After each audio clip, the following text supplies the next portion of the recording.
Om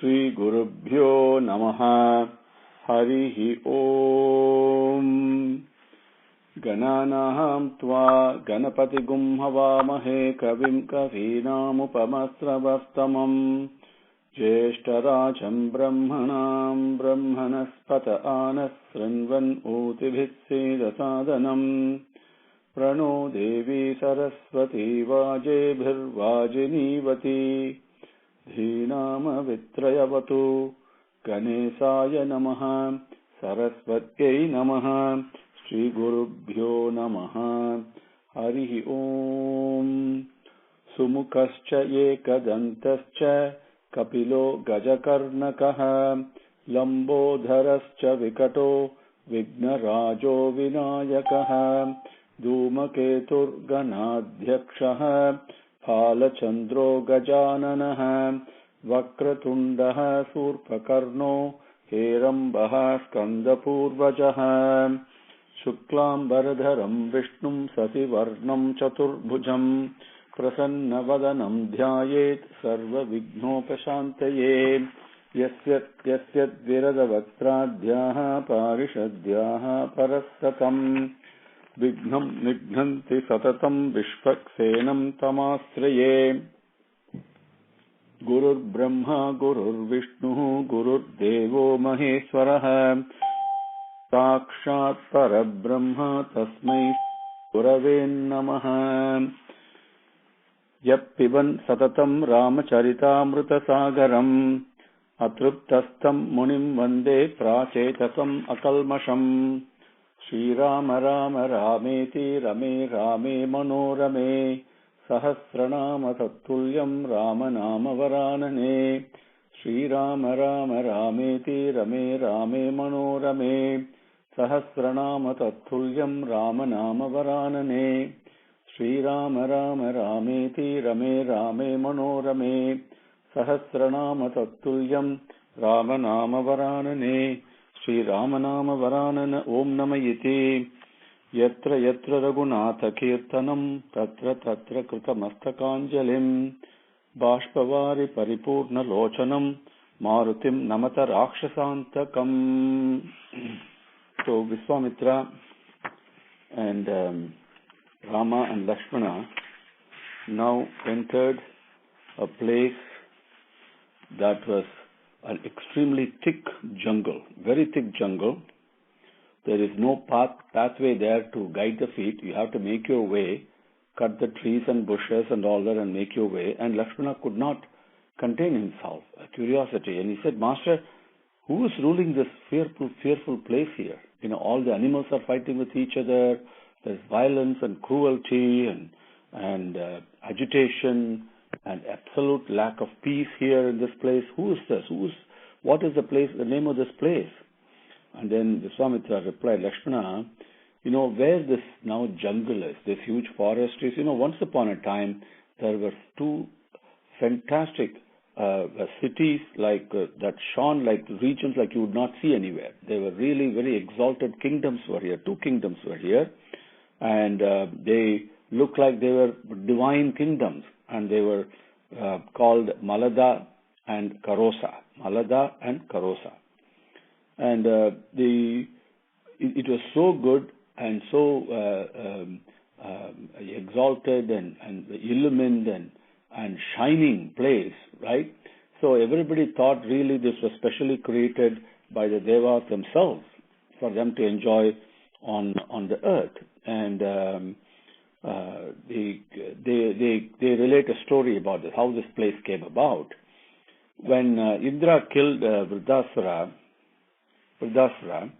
and so he suffered two things. One is contamination, which is sin, and that is contamination is called the malam. The malam means impurity. And then he also, as a result of that, he was struck with an insatiable hunger. It was painful to have this hunger because whatever you eat, it's not enough. And how much can you really eat? How much can your body really withstand?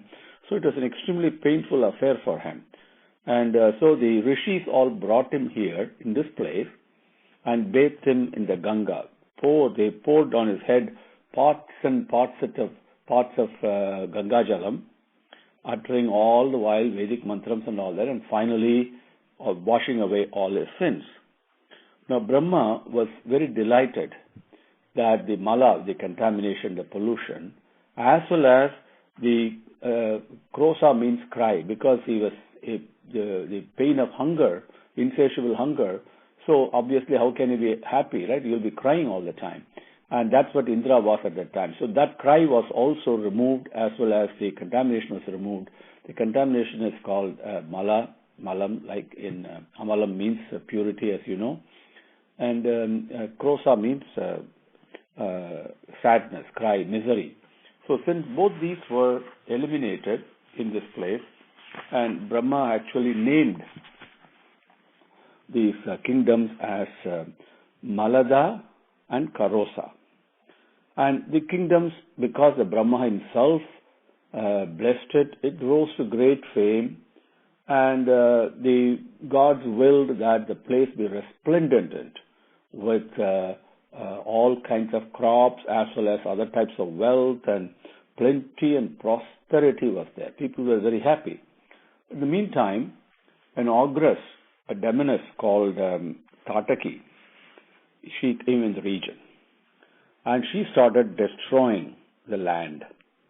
Now she was a Yakshini, and she had the ability to transform herself into any shape and form that she willed. Not only that, the rumor was that when she was born, she was endowed with the power and the strength and the valor of 1,000 elephants. That's how strong and mighty she was. And she brought along with her a son called Maricha. And the son and the mother, they created havoc in this place. They destroyed everything. And now the jungle where Viswamitra now tells them, the jungle where Thataki lives is about 1.5 yojanas from here. Now 1 yojana is 9 miles. So it's about 13.5 miles from where they were at that point when Viswamitra was narrating this, right? And so because of the people were getting afraid of Thataki under power and the fact of destructive ability, she had absolutely no mercy or no compassion. So people just started leaving the place. Nobody, all of a sudden, all the kingdom and all got deserted. People had to flee for their lives, so to speak. And because of that, there was no one to grow crops and no one to, take care of cities and all that. So what happened? All of a sudden, plants grew everywhere and everything became a big jungle. Now, no one, Viswamitra says, no one, Rama, has to this day dared to face up to Thataki because she is so powerful. Now, I cannot think of anyone except you. Yes, he thinks, my deepest intuition tells me so. No one except you can destroy this monster, and possessing such overwhelming might and strength. And these two, the vicious mother and the son, they're creating havoc here and preventing rishis and all from doing their japams and yajnas and all that. When Viswamitra was talking like this, Rama was very moved with feelings, and he said he could not contain himself. He told Swami, great humility, he said, I've heard that the yakshas are really of very poor strength. They don't have much strength. But Thataki is a female in addition to that, and which means it's a weaker sex, isn't it? So how could she get such a terrific strength and terrorize the entire population? Where from did she get all this strength and power and all that? How could she reduce this huge tract of prosperity to ruin? And when the place itself has been blessed by none other than Brahma himself and the various devas. This is astounding, something very incredible. And that's what he says. Viswamitra says, Rama, I will explain to you. Listen, there was in this place, once in the past, one yaksha called Suketu. Suketu was very rich he was a very good character he had, and he also had great strength. It's a beautiful combination of valor, strength, virtues also. So, but unfortunately, he had no child. So he prayed to Brahma and he undertook tapas. Great penance he did. Brahma appeared before him, very pleased, and he said, okay, I will bless you. You will have that daughter, he said. She will have extraordinary strength and she will be clever like you would not believe. So intelligent and so clever she will be. And not only that, she will be very strong and clever and intelligent. She will also have skills, which means well-developed ability to do things. And Suketu was very happy with this boon. Even though, he wanted a son, he got a daughter. So he returned to his kingdom. The daughter was born. The child was, grew very fast and very strong. And by the grace of Brahma, it had the strength of 1,000 elephants. And it was moving about because it was so strong. What happens when somebody is very mighty? I mean, you destroy everything because nobody can face up to you, right? That's what she was doing. Even though she was very charming to look at. And but she was moving about as if there is no one could even face up to her. But she was very charming. So Suketu wanted her to get married. And then 3 years later, he got her married to a groom called Sundara. And then after 3 years, she gave birth to the first son, Maricha. Now, both Viswamitra continued. Both Thataki and Maricha, they became invincible. Nobody could defeat them. They became so powerful. Now, in the meantime, Sundara also started on his own demonic activities. And so he attempted to stop and ruin yajnas and all that. And so when he was doing this, once he incurred the anger of Agastya. And Agastya cursed him, hurled a curse at him, which immediately killed him. And that because he was killed, all the other rishis were very happy. Now, of course, Thataki became revengeful. Who can kill her husband? So she came, jumping at Agastya. And Agastya knew she was coming. He had the forewarning. So both Thataki and Maricha came running to attack him. And immediately, Thataki was, remember, at that time very pretty to look at, very charming to look at, and very intelligent and all that. Now, Agastya at this time threw another curse at them and transformed them into demonesses, ogresses. Ogresses like Pisas, we say in Tamil. And this made them even more angry. So they started abusing Agastya and attacking him again. They did not stop. And then Agastya said, oh my God, this is crazy, so I cannot stop, I cannot delay any longer. So immediately he cursed Thataki, you lose all your charm this moment onward. She was no longer charming after that. And not only that, you lose all your charm, you will also become extremely ugly to look at. That's another curse he gave. And plus he said, you will become a cannibal. That's another curse he threw. Now with all these curses, she was subdued at all. But she continued to attack Agastya. Then Agastya got out of her way and moved away from that place. And because Agastya escaped, Thataki became more angry and started destroying the whole place. And the kingdom and everything was destroyed. And that's how this jungle grew in its place. And which was where there were two cities originally, Maladaa and Karosa. Now all you got is an impassable, thick jungle. That's what it is. Then when this was said, Rama said, Swami, she was born as a consequence, as a result of a boon from Brahma. Now, plus, she was also a girl. She had all the skills and strength and all that. She misused them. She abused the strength and the skills and the boon that she had from Brahma. And that is why she brought upon herself the anger of all the good people, the rishis and saints and everybody. Now, there's a sin to kill a woman, isn't it? That's what our scriptures say. So, Agastya must have let her off because of these various reasons. Otherwise, for the rishi who actually cursed and then killed Sunda, he could have done the same thing with Thataki also. That's the reason that he must have really let her be and then left this place.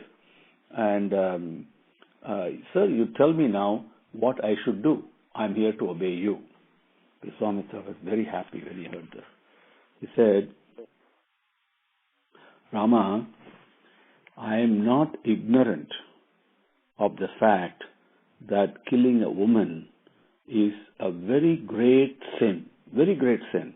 But remember, nevertheless, there is a but.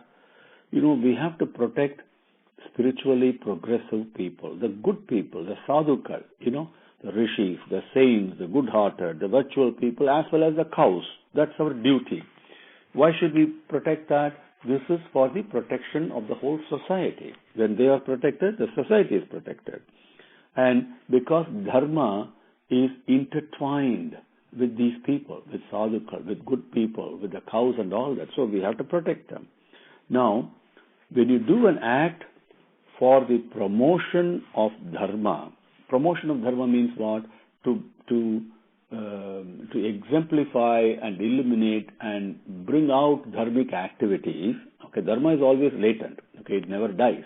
But you have to bring it out, like the selfless love within each one of us. It is latent, but we have to bring it out. That's the reason we have been given birth.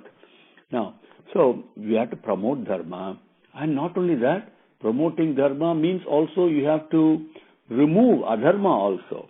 And so dharmo rakshati rakshitaha Rama, you know that already. And so one who saves dharma is saved by it, right? So it is not violence that you use just because you got strength and you go and aggrandize it and do it for selfish purpose. No. You use the skill you have, the strength you have, the power you have, to kill someone in order to remove the poisonous weed from the society, to protect it. Therefore, of doing that, you bring peace and prosperity to the world, to the society. And that activity, killing Thataki, will not draw any bad reaction. It is not sin, I assure you. Rama, one more thing.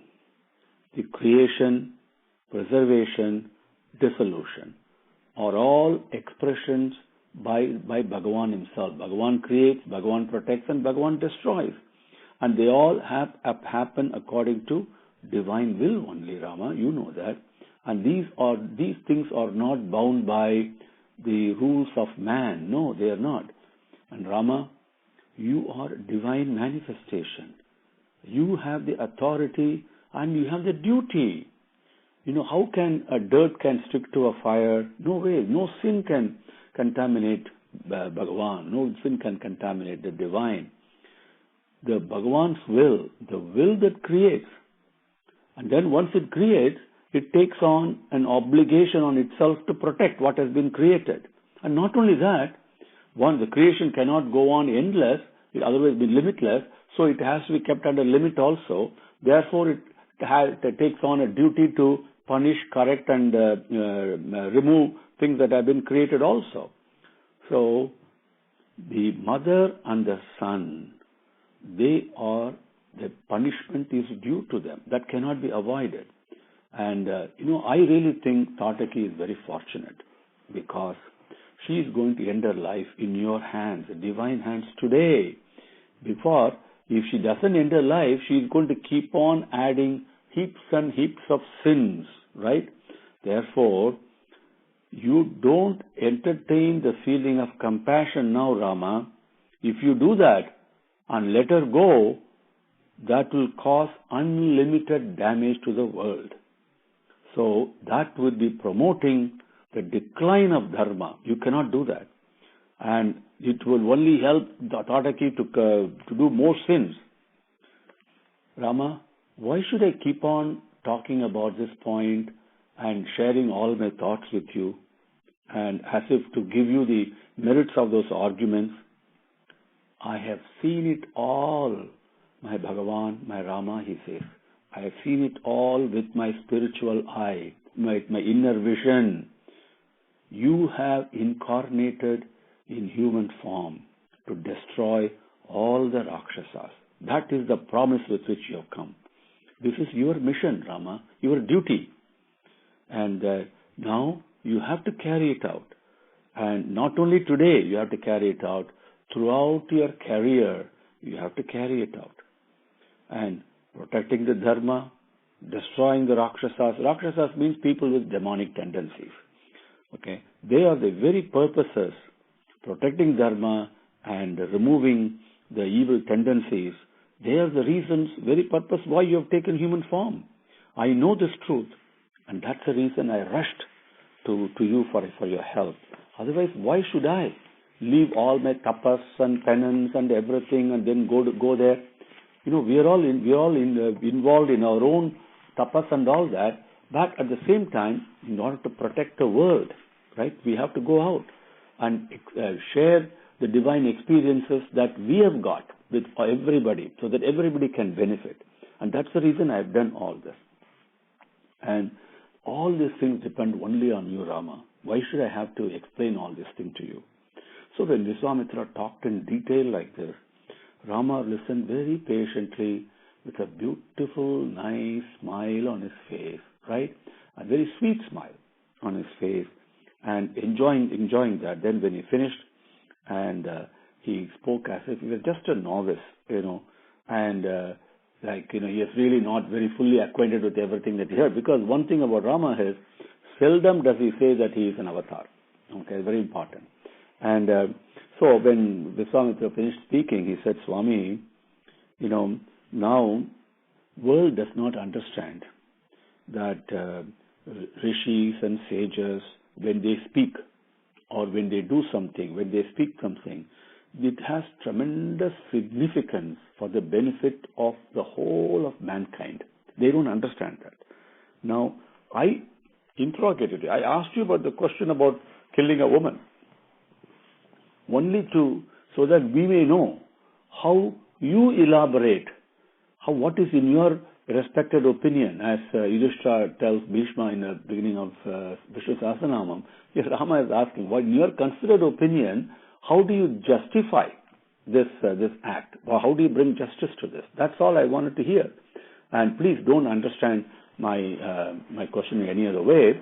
My father has told me that you must obey Viswamitra and do whatever he commands. I will follow my father's orders.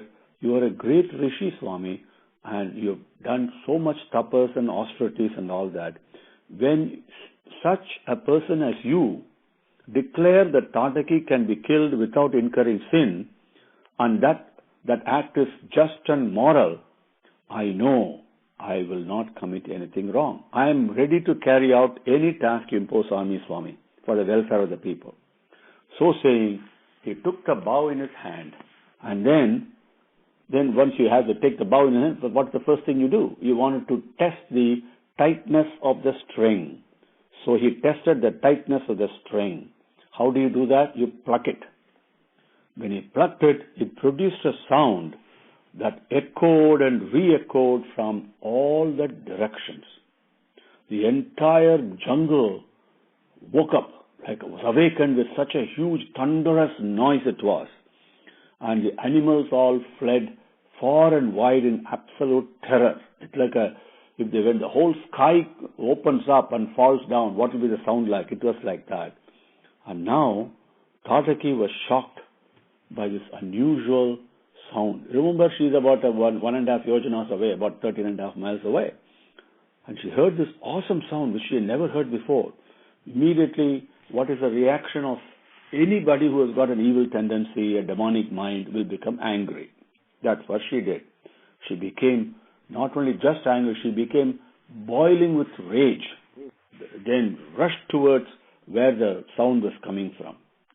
And when the Rama saw this monster moving very fast towards them, like it was like a huge mountain that is lurching on you. So like the whole mountain kind of all of a sudden moves very fast and then comes to attack you. How will it be?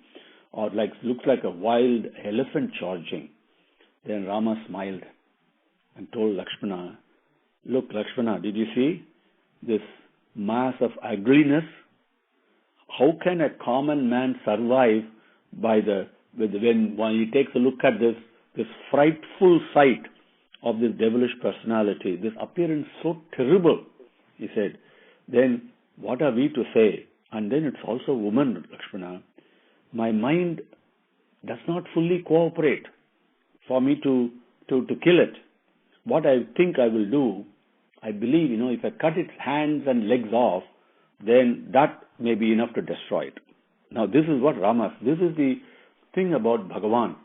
Bhagavan always gives us a long rope, the longest rope that you can. He lets you go. He such a kind, compassionate mother he is, that he doesn't take to punishing that easily, the killing that easily. Okay, that's why Agastya had to come for him to kill Ravana, that you all know, Aditya Hridayam, right? So that same thing, Rama's compassionate. Oh, it's a woman. I don't want to kill her. I'll just cut her hands off and legs off. Now, in the meantime, Thataki was rushing towards Rama with her hands outstretched, and so that she could grab him and put him in her mouth. And of course, she was roaring wildly with an absolutely terror-striking excitement, up and down, dancing and this and all that. At the same time, Viswamitra was praying with his eyes closed that, in 1 minute before, with the same Viswamitra who told Rama, you are nothing but divine manifestation, incarnation here, now he is closing his eyes and praying that the young boys should not come to any harm. This is the Maya that happened. Thataki moved nearer and nearer to Rama, but as she got closer and closer, she became more and more reluctant to move forward, because in Rama's presence she felt a strange shock which she had never experienced before. Once or twice she went near Rama, but then she had to retreat very fast. It was like a shock. And literally, a shock means a real shock. It's once, without permission, I touched. I didn't know. Without approval, I touched Swami's lotus feet, and literally, I felt shock. And so, when Bhagavan, when the word shock is used, trust me, it is shock. And so she immediately retreated herself, and then she kicked up so much dust that the whole area became dark and suffocating. So much dust it was. And Rama, Lakshmana and Viswamitra stood silently and watched this inactive for a while. In the meantime, Thataki was, of course, she started using her tricks on delusion and distraction and all that, so many magic things as we call, all those things she did. She started throwing a heavy rain of rocks. All of a sudden, huge boulders started raining. Rain of rocks started coming. Now, Rama decided it's enough. Now, she should not be allowed to live on earth. And then he drew his bow and shot an arrow at the body of Thataki, who was now by now invisible. But Rama knew that, based upon the sound it was coming from, exactly he hit it. And then she rushed again to Rama, attacking him. Rama cut down her arms. She fell on the ground, crying in agony and pain. Lakshmana cut off her limbs also, one by one. But Thataki could take any form she wanted. So whatever she liked, she took. So she gave up one form and assumed another very quickly, and reappeared fresh and furious before them. She pretended to be dead for a minute, and next second she would come up alive. My God, so many types of forms she adopted, at the same time, and then started throwing rocks again, rains of rocks, and all these wicked talents and tricks she did. And Rama and Lakshmana received a few injuries, of course, and however watchful they were, Viswamitra felt there should be no more time to delay. So she must be killed straight away. So he said, Rama, do not hesitate. This is not a moment that you must consider her as a woman. No. You should not show any concession. Removing her limbs will not do the trick. It will not benefit. So long as there is life in these Rakshasas, they can adopt any number of stratagems they want. No problem. So therefore, kill her, Rama, kill her. Also, the evening is approaching. When the night comes, the Rakshasas become even more powerful, very difficult to encounter them at night time. So she must be destroyed within this hour. Then saying this, he uttered some beneficial mantras for protection and all that. Then Rama too, concentrated on his job. Through his power, he guided the arrows in the direction from where the sound came, and he was shot an arrow for at Thataki, and the arrow had the effect of binding all her limbs, and she could not make a slightest movement. And when this happened, Thataki shrieked so ferociously, like animal crying, and this so bizarre sound in your thing, and creates terror also. And even with that, she wanted to fall on Rama and Lakshmana and crush them under her weight. Then Rama said, "No more delay," and so he shot a fatally sharp arrow right into her chest. With that, she rolled on the ground and gave up her life. Om Shri Gurubhyo Namaha Harihi Om Samastalokaha Sukhino Bhavantu Samastalokaha Sukhino Bhavantu Samastalokaha Sukhino Bhavantu. Om Shanti Shanti Shanti Harihi Om.